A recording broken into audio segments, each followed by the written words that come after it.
दोस्तों कमेंट के माध्यम से एक महत्वपूर्ण सवाल पूछा गया है।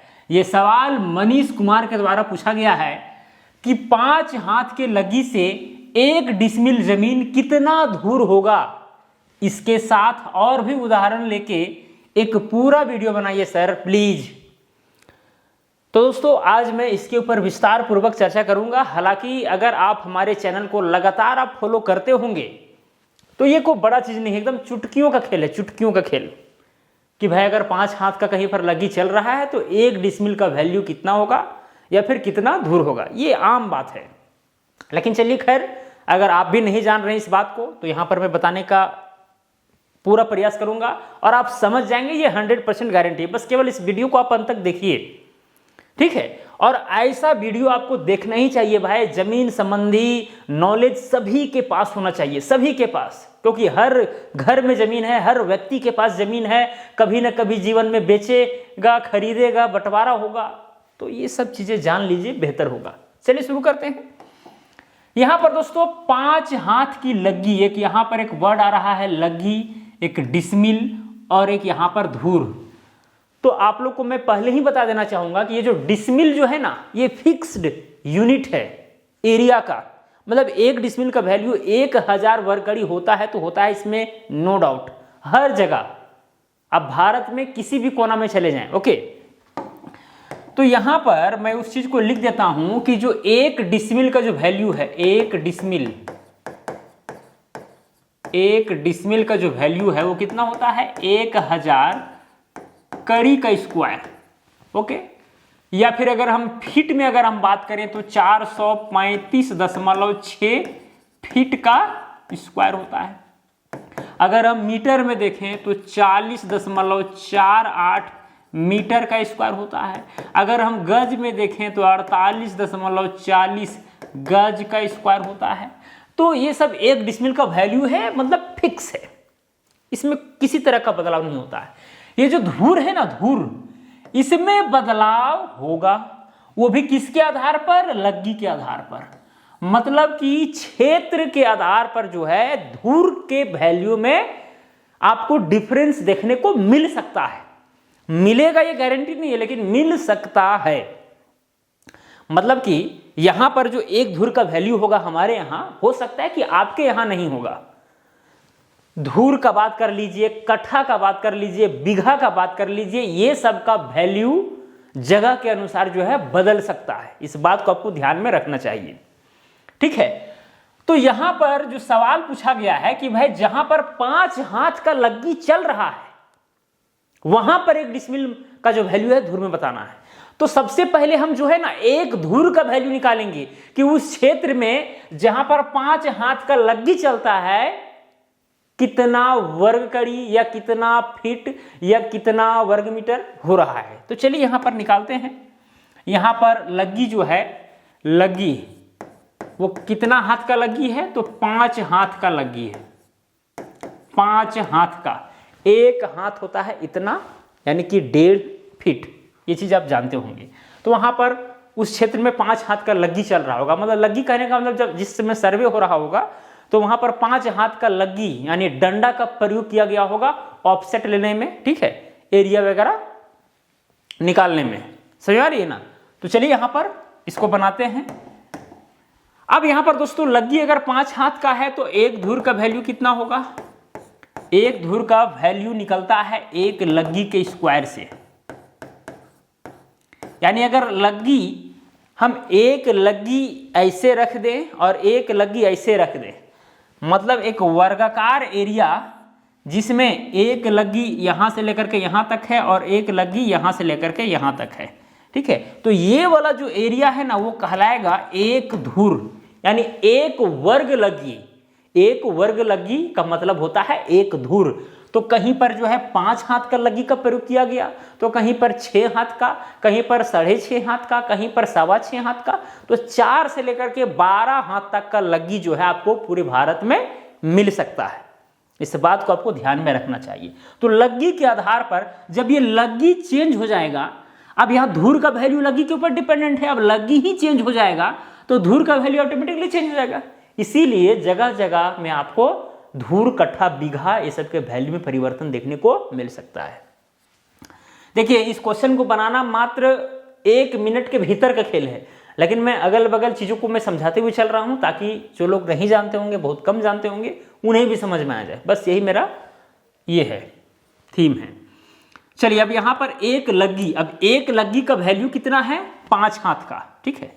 यानी कि यहाँ पर एक लग्गी की जगह पर 5 हाथ लिख सकते हैं, यानी 5 हाथ का हो जाएगा स्क्वायर बराबर में। अब इस हाथ को जो है आप कड़ी में कन्वर्ट कर सकते हैं, फीट में कर सकते हैं, मीटर में कर सकते हैं, गज में कर सकते हैं, किसी में भी कर सकते हैं, कोई दिक्कत नहीं है, ठीक है। अगर कड़ी में करना हो तो एक हाथ का लंबाई होता है 2.273 कड़ी। अगर फीट में आपको बदलना हो तो एक हाथ का लंबाई होता है 1.5 फीट। तो चलिए इसको फीट में ही कन्वर्ट कर देते हैं क्या। तो 5 हाथ को अगर हम फीट में कन्वर्ट करेंगे तो 5 गुना में क्या हो जाएगा? 1.5, और ये हाथ के जगह पर क्या आ जाएगा? फीट आ जाएगा। होल स्क्वायर है तो होल स्क्वायर ही रहेगा बराबर में। 5 को गुना 1.5 से करेंगे तो 7.5 हो जाएगा, 7.5, और यहाँ पर फीट है तो फीट, इसका क्या हो जाएगा? स्क्वायर हो जाएगा। अब 7.5 का स्क्वायर कीजिए, 5 पच्चे 25, और यहाँ 7 में 1 जोड़ दीजिए, 8, 8 सते 56, और यहाँ पर 2 अंक के बाद दशमलव बैठ जाएगा। ओके, तो 56.25 फीट का स्क्वायर, मतलब एक धूर का वैल्यू इतना होता है।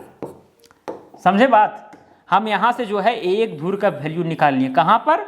जहाँ पर एक लग्गी का वैल्यू जो है वो 5 हाथ का होता है। जहाँ पर 5 हाथ का लग्गी चलता है वहाँ पर एक धूर का वैल्यू इतना स्क्वायर फीट होता है।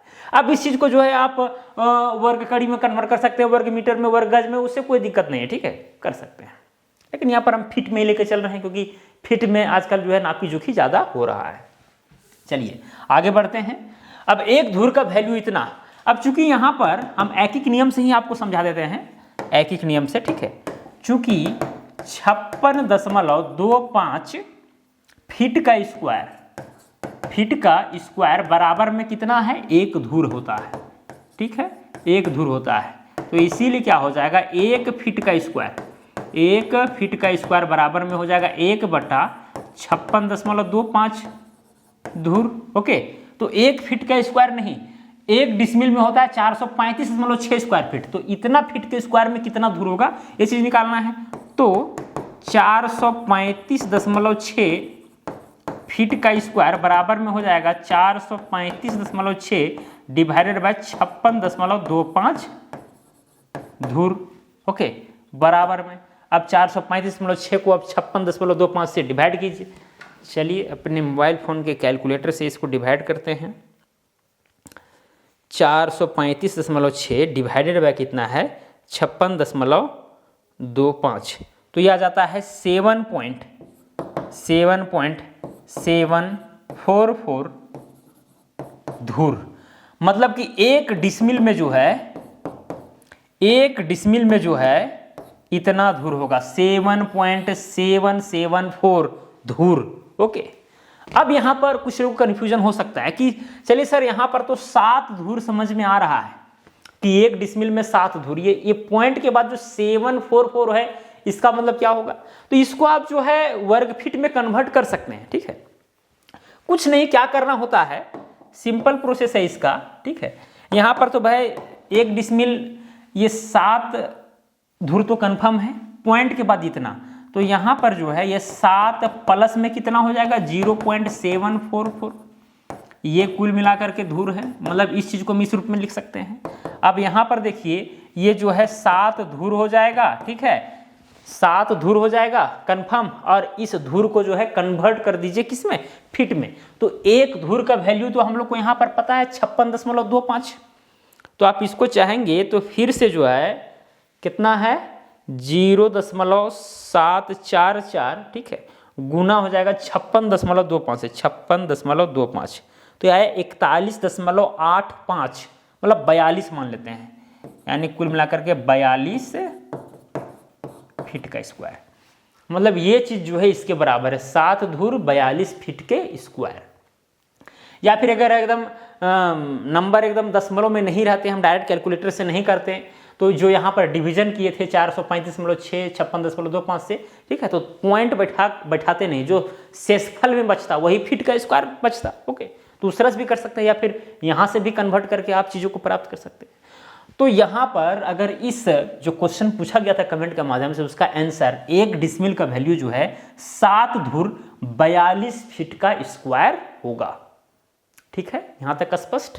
तो यहाँ पर अगर आंसर देखा जाए तो ये वाला है, कोई दिक्कत, एकदम अच्छा ढंग से यहाँ पर निकाल दिए हैं। बाकी बात अगर किन्हीं के यहाँ 6 हाथ का लगी चलता हो तो वहाँ पर केवल बस 6 रखना है। ठीक है, बस 6 रखते हुए कैलकुलेशन सेम इसी तरह से करना है, उनका वैल्यू जो है 1 डिसमिल का निकल जाएगा। ठीक है, यहाँ पर 6 हाथ हो जाएगा, 6 हाथ को 1.5 से गुना करेंगे तो यहाँ पर 6 3 9 9 फीट हो जाएगा, 9 9 81 फीट का स्क्वायर होगा। 435.6 को 81 से डिवाइड करना पड़ेगा। ठीक है, तो धुर का वैल्यू आपको थोड़ा सा कम मिलेगा क्योंकि डिवाइड 81 से करेंगे। ओके, तो ये सारी चीज़ें हैं, मतलब सेम प्रक्रिया फॉलो करना।